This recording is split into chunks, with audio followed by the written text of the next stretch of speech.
What I'm going to do then is I'm going to just kind of burn through this so that I have enough time to make sure that you get to ask questions, because what usually happens is that I'll get to a subject and I'll describe the subject and it'll create questions in your mind. And then I use the whiteboard to go into greater detail and to give you some visuals about how it actually happens.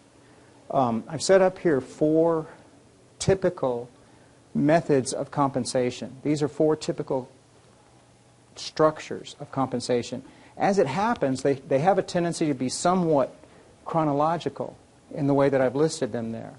And by that I mean that in the early days of Medicaid and the early days of public funding in general, there was usually lump sum grant type contracts. The contract had $100,000 in it, and that $100,000 came from a budget that you submitted, and the federal agency or the state agency said, here's $100,000, let us know how you're doing, go forth and prosper, we'll see you next year.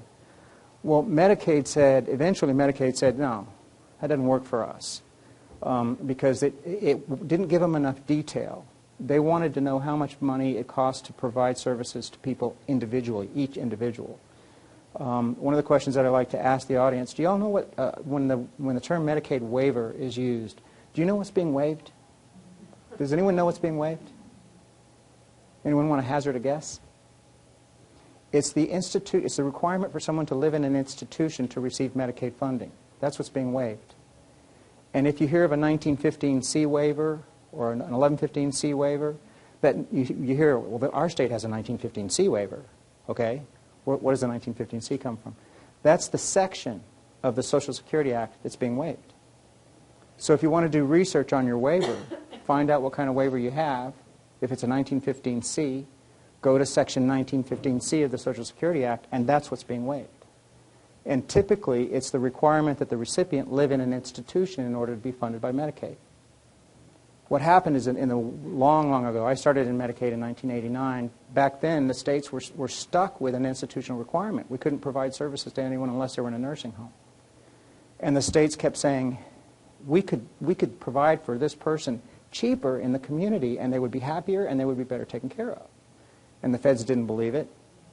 The states went through years of arguing with them, and the feds finally came back and said, okay, we'll let you try it.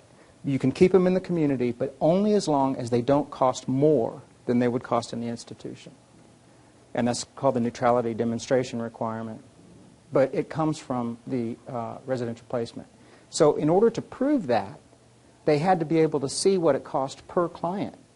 So they could tell what does a client cost in the community as opposed to in a nursing home or an ICF.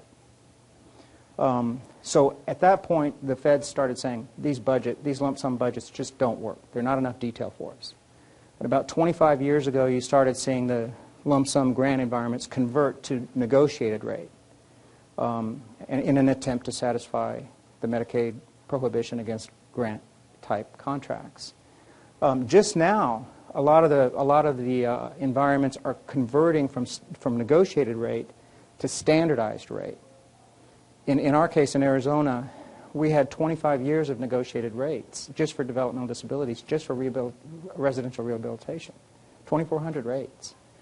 The governor's office finally came down and said, this isn't going to work either. It's not fair. Some providers have very, very high rates for the very same service that other providers have very, very low rates, same service.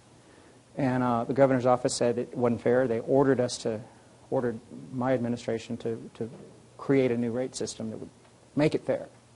Usually the rates that were good were the newer rates. The older providers couldn't change their rate once they were in the system, so they may have had the same rate for 10 years, whereas a new provider coming in got the chance to negotiate a better rate. So there was a great deal of disparity. So we went to standardized rates, standardized fee. And a standard fee is pretty much what it sounds like it is. And a lot of the states right now are in the process of moving to standard fee.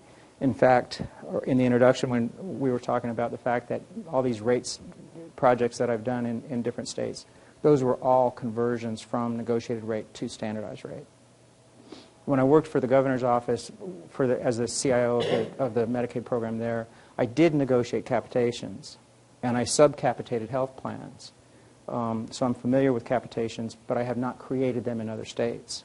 I negotiated ours for 10 years. Yeah. Are you going to talk a little bit today about when you did go from negotiated rates to standard fee, what thought Yeah, you bet. In fact, one of the things that I did in the other room was I drew out two pretty common standard fee structures, one for long-term care and one for clinical, mostly to make the point that these structures are out there. If you decide you want to go to a standardized fee schedule, you don't have to recreate the world. There's a bunch of those already out there. You can go find one and adapt it to Wisconsin. You don't have to pay Mercer $500,000 or whatever. A lot of states are... Mercer's going to kill me if they see this film. But I used to work for Mercer. I was one of their staff consultants. But a lot of what happens with states and county governments is they just don't have the resources to initiate a standard fee development project.